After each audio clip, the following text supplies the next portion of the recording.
Pessoal, a gente vai falar. E aí, pessoal, a gente vai começar falando aí sobre meio ambiente e poluição. Beleza? Quando a gente está falando de meio ambiente e poluição, tem muitos impactos ambientais inúmeros que a gente pode debater. Eu vou debater com vocês os principais aqui. E vocês têm que ter noção de que esses impactos ambientais geralmente são, como consequência, tem uma alteração no ciclo dos biogeoquímicos. Então, o ciclo biogeoquímico, quando ele é alterado, ele pode causar esses impactos ambientais. Beleza? Então, para começar, a gente vai começar pelos principais atmosféricos. Não confunde efeito estufa com aquecimento global. Efeito estufa é um processo natural que a Terra, através da atmosfera, retém o calor do Sol, tá? Então, é um processo natural o efeito estufa. O aquecimento global, ele é uma intensificação, é um aumento do efeito estufa. Então, quando eu aumento o efeito estufa, eu tenho aquecimento global. O aquecimento global é um aumento do efeito estufa, beleza? Então, o efeito estufa é um processo natural e a Terra depende dele, porque senão ia ter uma variação de temperatura muito grande. Já o aquecimento global está relacionado a uma ação do homem, tá? E aí pode trazer vários impactos para a gente. Vamos estudar mais devagarzinho aqui, ó, no outro slide. Aqui na sua direita, né? A gente tem uma representação do efeito estufa. O Sol está esquentando a Terra está esquentando o ar que está aqui em volta. Parte desse calor volta para o espaço, mas parte desse calor fica preso na atmosfera da Terra, fica preso na Terra. Por isso o nome efeito estufa, tá? Porque ele fica segurando esse calor do Sol. Agora aqui do lado de cá a gente percebe que grande parte dos gases que o homem produz vem da queima de combustíveis fósseis. E aí, quando joga esse gás carbônico na atmosfera, esse excesso de gás carbônico na atmosfera, esse gás carbônico vai fazer o acúmulo desse gás carbônico na atmosfera e aí vou desregrar o ciclo do carbono, causando o aquecimento global. Então, a principal causa do aquecimento global é a queima de combustíveis fósseis, que liberam diversos tipos de gases na atmosfera. O principal que se destaca é o gás carbônico, mas a gente também tem o gás metano, dióxido de nitrogênio, dióxido de enxofre, trióxido de enxofre. Todos eles vão acabar ajudando. E o gás carbônico, ele é o que se destaca, tá bom? E como é que sai esse gás carbônico da atmosfera? A gente já estudou o único processo, o processo mais forte para fazer isso, né, é a fotossíntese. Lembrando que tem a quimiossíntese, mas é muito pouco, tá? A fotossíntese é feita principalmente por algas e também por plantas, tá bom? Então, como esses combustíveis fósseis estão chegando e a fotossíntese está jogando diversas toneladas de gás carbônico na atmosfera e a fotossíntese não está dando conta de retirar, a gente tem um desequilíbrio no ciclo do carbono. E aí, vamos ter como consequência principal o aquecimento global, tá bom? Ah, Vinícius, quanto ao metano, o pessoal fala muito a questão da criação de bovinos, né? Porque eles, na decomposição, existe uma decomposição no sistema digestório deles e eles liberam o gás metano, que também contribui. Tranquilo? Seguindo. E o aquecimento global? O aquecimento global, então, ele é uma intensificação do efeito estufa, causado principalmente pela queima de combustíveis fósseis. Já debatido, já não é de hoje, já faz tempo. Tranquilo? Como consequência, vamos ter algumas das principais consequências aí, tá? Devido ao acúmulo de gás carbônico, principalmente, a Terra retém mais calor do Sol, logo derretimento da calota polar. Tranquilo? Derretimento da calota polar. Se derreter as geleiras, aumento do nível do oceano. Cuidado! O que faz o aumento do nível do oceano é o derretimento das geleiras que estão em cima dos continentes. Não é aquele iceberg que está boiando em cima do oceano que faz aumentar o nível do oceano, já está contando aquele peso, tá? O que faz aumentar o nível dos oceanos é as geleiras que estão sobre o continente. E aí a gente tem mudança climática, né? Algumas regiões ficam mais desérticas, outras regiões chovem um pouco mais, outras chovem muito menos, tá? Tem mudanças climáticas, tem perda da biodiversidade, os seres vivos sofrem, tranquilo? E entre outros, essas são as principais aí, tá? Não me confunde. Aquecimento global com diminuição da camada de ozônio são coisas completamente diferentes. Que é a camada de ozônio para a gente começar? O gás oxigênio liberado na fotossíntese, principalmente, ele é eliminado na atmosfera e ele vai formar uma camada que ele, em vez de se ligar O2, ele se liga em O3. Ele fica ligado de 3 em 3. Esse oxigênio, perdão, ligado 3 oxigênios juntos, a gente chama de ozônio. Essa camada de ozônio, numa das camadas da atmosfera, ela reflete os raios ultravioletas do Sol. São jogados vários tipos de raios na Terra, tá? Pelo Sol, mas o ultravioleta ela reflete, ela joga grande parte desse raio ultravioleta para fora. E esse raio ultravioleta é extremamente cancerígeno.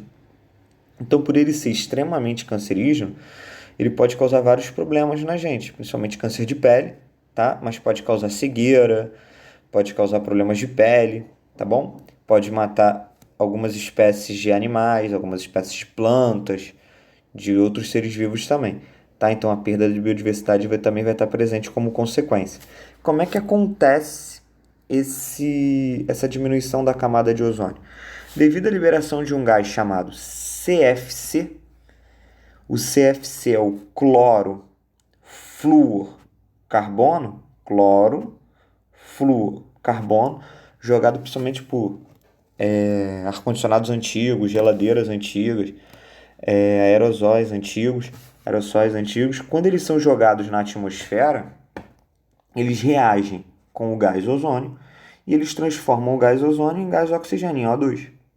E aí forma-se uma diminuição dessa camada, aumentando a incidência dos raios ultravioletas. Tranquilo? E aí, olha para o lado de cá. Ó. Do lado de cá eu tenho algum gás ozônio, né? Mais gás ozônio. Ele está ligado, ele vai estar ligado, começou a se ligar ao cloro. Quando ele começa a se ligar ao cloro do CFC, que foi liberado na atmosfera, diminuo a quantidade de gás ozônio, no número 4 aqui do lado, e aumenta a incidência da radiação ultravioleta. Aumentando a incidência da radiação ultravioleta, câncer principalmente de pele, tá bom? Mas também pode causar cegueira, pode causar perda da biodiversidade. Na verdade, todo tipo de impacto ambiental vai causar perda da biodiversidade de alguma forma.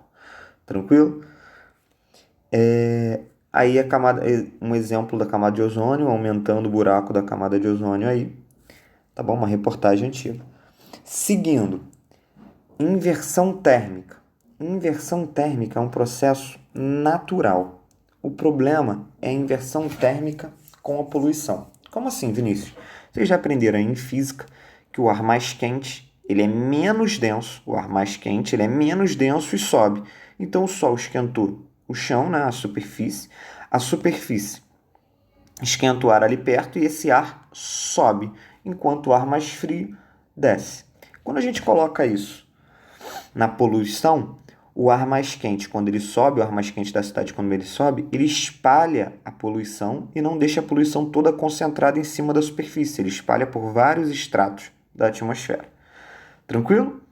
Já do lado de cá, no inverno, pode acontecer um problema. Qual é o problema? Como esse ar quente já não está mais tão quente, ele não consegue subir tanto e ele fica preso entre duas camadas de ar frio. Então o ar quente ele sobe um pouquinho e desce. Sobe um pouquinho e desce. Ele não consegue subir até o final devido à temperatura.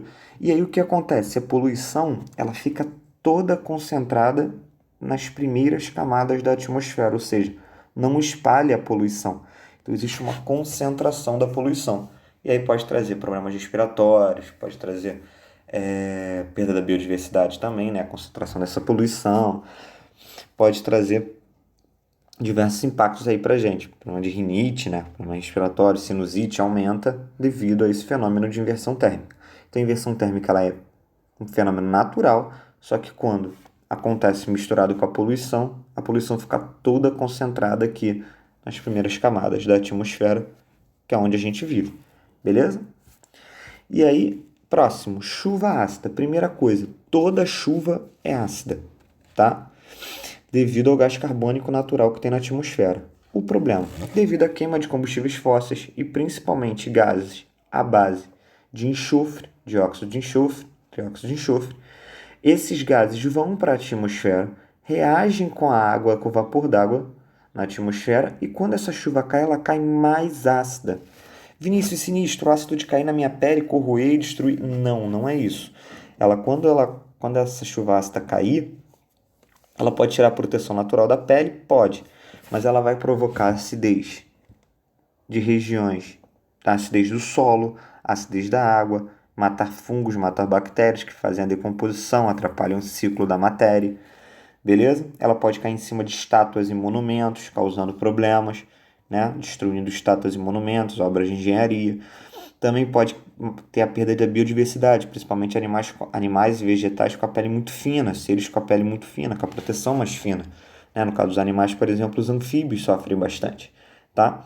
Então, e um outro problema, como a chuva ácida, ela está sendo jogada, esse dióxido de carbono, esse dióxido de enxofre, esses gases poluentes são jogados na atmosfera, né, que vão deixar a chuva mais ácida do que o normal, diminuir o pH da chuva, significa que os ventos podem empurrar essa massa de poluição para outras regiões. Então, às vezes, uma cidade nem é tão poluente, mas ela sofre o problema da chuva ácida oriundo de uma outra cidade. Tranquilo? Tem que ficar ligado que os ventos podem interferir nisso aí. Chuva ácida provocada principalmente pela queima de combustíveis fósseis. Gás carbônico está envolvido? Tá, mas principalmente gases à base de enxofre. Tranquilo? Seguindo agora para a poluição aquática, aquela que mais se destaca, aquela que mais aparece na sua prova. Eutrofização. Tá bom? O que é a eutrofização? Em uma lagoa ou rio com baixa velocidade de água, geralmente é o que mais acontece, né? Rios com baixa velocidade de água, ou lagos e lagoas, a gente tem um depósito de matéria orgânica. Quando eu estou falando matéria orgânica, eu estou falando resto de seres vivos, fezes, estou falando de resto de plantas, né? De seres vivos, folha e etc., jogado na lagoa. Mas, quando a gente está falando nas grandes cidades, principalmente, a gente está falando de esgoto, depósito de matéria orgânica na forma de esgoto, que a gente chama de esgoto in natura, ou seja, natural, sem tratamento. O que acontece com esse esgoto quando ele chega? Esse esgoto vai ser decomposto por fungos e bactérias e vão liberar uma quantidade imensa de sais minerais na água, de nutrientes na água. Pô, Vinícius, nutrientes são bons, em excesso não é. Por quê? Porque eu tenho a multiplicação. Posso ter dois eventos aí que acontecem ao mesmo tempo. Eu posso ter a multiplicação de bactérias, de micro-organismos aeróbicos, que vão consumir todo o oxigênio da água, tá? E aí, se eles vão consumir o oxigênio da água, eles vão diminuir a quantidade de oxigênio. Eu tenho a morte dos seres vivos aeróbicos, principalmente os maiores, os peixes, tá? E tem um aumento de seres vivos anaeróbicos. Anaeróbicos, aquelas bactérias que não gostam de oxigênio. E enquanto eu ficar jogando matéria orgânica nessa água, vai ficar tendo sais minerais devido à decomposição dos anaeróbicos, nesse caso já, né? Estou falando já no final, a decomposição relacionada pelos anaeróbicos, e eu vou continuar sem oxigênio na água. Tranquilo? Um outro problema pode ser, joguei matéria orgânica na água, ela vai ser decomposta. Nesse primeiro momento, uma decomposição aeróbica, porque tem oxigênio ainda na água. Estou começando a poluir a água agora, né? E aí pode liberar sais minerais e formar uma concentração imensa de algas.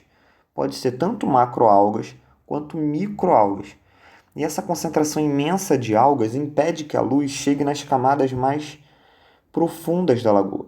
Se a luz não chega lá, não tem fotossíntese. Se não tem fotossíntese, não tem oxigênio. Diminuiu a quantidade de oxigênio, morte dos aeróbicos, principalmente os maiores, os peixes, e aí aumento dos anaeróbicos, ou seja, aqueles que não gostam de oxigênio. Só para organizar nossa mente: acúmulo de matéria orgânica, decomposição, aumento de sais minerais. Aumentou os sais minerais, aumenta os seres aeróbicos. Devido a esses sais minerais, aumenta os seres aeróbicos. Diminui a quantidade de oxigênio, diminui os seres aeróbicos, aumenta os anaeróbicos. Tranquilos? Que não gostam de oxigênio.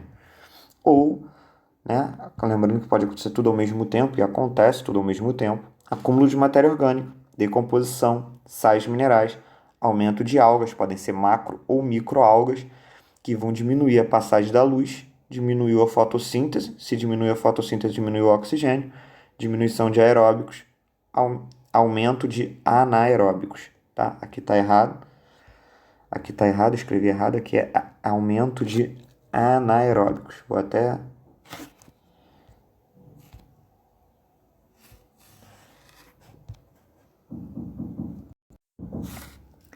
dei uma trocada aqui, tá? Diminuição dos aeróbicos, aumento de anaeróbicos. Tranquilo? Que não gostam de oxigênio. Seguindo, a gente tem aqui, eu já botei uma imagem jogando matéria orgânica, principalmente esgoto. Esse esgoto, multiplicação de organismos aeróbicos, acabam com o oxigênio, foi decomposto, aumenta a quantidade de sais minerais, diminuição do oxigênio, e aí tem eutrofização. Beleza? Morte de seres vivos, principalmente morte de peixe, por falta de oxigênio. Dá para comer aquele peixe, Vinícius? Claro que não, tá podre, né, galera? Tá com uma ação de bactérias ali pra caramba. Maré negra. Maré negra é um fenômeno de derramamento de petróleo. Petróleo é um óleo, então ele tem baixa densidade. Se ele tem baixa densidade, ele fica por cima. Se ele fica por cima, a luz não consegue penetrar. Se a luz não passa, não tem oxigênio. Se não tem fotossíntese. Se não tem fotossíntese, não tem oxigênio. Também tem morte aí de seres vivos. Sem contar que o óleo se liga no corpo de alguns animais, de alguns vegetais, na pele, nesses organismos, e não permite a troca gasosa, tá? Não permite a transpiração e às vezes a troca gasosa. Então pode provocar morte de espécies. Nós tivemos aí um derramamento de petróleo gigante no Golfo do México, e esse ano aconteceu no Brasil, né? Até a fonte ainda está meio desconhecida, devido a um derramamento imenso aí de petróleo que estava chegando nas praias, principalmente do Nordeste. Tranquilo? Seguindo, vamos para o solo para a gente finalizar aí. Ah, tá. Voltando. Tem uma outra maré que é a maré vermelha. A maré vermelha, eu nem coloquei aqui que ela aparece menos na sua prova. Mas o que acontece? Peguei na região, peguei no mar, joguei lá no mar matéria orgânica. Essa matéria orgânica vai ser decomposta, vai liberar sais minerais. Se multiplicam microalgas vermelhas. Essas microalgas vermelhas, elas não gostam da competição pelos nutrientes dela. Então elas liberam substâncias tóxicas para impedir a presença de outras algas, mas que não é uma toxina específica, então pode causar problemas em vários seres vivos. Esse fenômeno é chamado de maré vermelha, tá? Só que também é uma poluição aquática. Só que eu gosto mais de usar a maré vermelha quando a gente está estudando relações ecológicas, que eu falo para vocês de uma relação de amensalismo, que um ser vivo produz uma substância tóxica para impedir a presença do outro, que a gente chama de amensalismo, provocado por algas vermelhas, tá? Só para dar esse OBS aí. Falar de impacto no solo. Galera, tá muito na moda falar sobre desmatamento. Por quê? Porque o desmatamento, lá no ciclo da água a gente já estudou, ele é importante para fazer a evapotranspiração, jogar água na atmosfera. Também é importante para reter, segurar o solo. Então, as árvores, elas evitam o deslizamento de encostas, tá bom? Mas aí, o que acontece? Geralmente é realizado o desmatamento para acúmulo de lixo. Esse acúmulo de lixo sem tratamento, a gente chama de lixão. Então, o lixão é um acúmulo de lixo sem tratamento. O que ele pode causar? Primeiro, mau odor, né? Morar perto de lixão não deve ser legal. Segundo, pode provocar o aumento de vários agentes transmissores de doença. Dentre eles, a gente pode destacar aí o Aedes aegypti, que vai causar dengue, zika, febre amarela, chikungunya, tá? Roedores, que podem causar a leptospirose, entre outras doenças aí, né? Moscas, que podem transportar ovos de vermes nas suas patas, entre outros. Outro problema, o lixão, ele tem uma liberação do chorume. Chorume é a decomposição da matéria orgânica misturada com a água. E esse chorume pode migrar pelos poros do solo e atingir o lençol freático, que está debaixo da água. Aquele acúmulo de água debaixo do solo, perdão. Tá? Então pode contaminar a água também. Tranquilo? Outro problema é que o lixão, o acúmulo de lixo, né, ele pode provocar, você tirou as árvores, ele pode provocar deslizamento de terra. Aí foi uma foto já mais antiga, né, mas muito triste, de uma comunidade aqui no estado do Rio de Janeiro, que a galera tinha um lixão, aterraram esse lixão, ou seja, jogaram terra por cima e construíram casas. Só que o solo não estava compacto. Então, na primeira tempestade, né, numa forte tempestade que teve no Rio nesse ano, várias casas foram desmoronadas, várias pessoas morreram e etc. Lembrando que o lixão também tem muita decomposição da matéria orgânica. Então, isso pode liberar o gás metano e o gás carbônico, que também vai contribuir lá no ciclo do carbono, que aí pode causar o aquecimento global e etc. Tá? E o aterro sanitário? O aterro sanitário já é diferenciado. O aterro sanitário já existe um preparo do solo, né? Primeiro que rola um desmatamento, né, para poder construir, mas aí tem um preparo do solo. Depois do preparo do solo, eles impermeabilizam o solo para evitar que o lixo contamine o lençol freático. O correto do lixão é que ocorra uma coleta seletiva de lixo, que se separe o lixo, tá? Para ficar apenas lixo orgânico ali, o que puder ser reciclado, o que não der, aí eles colocam aqui, né?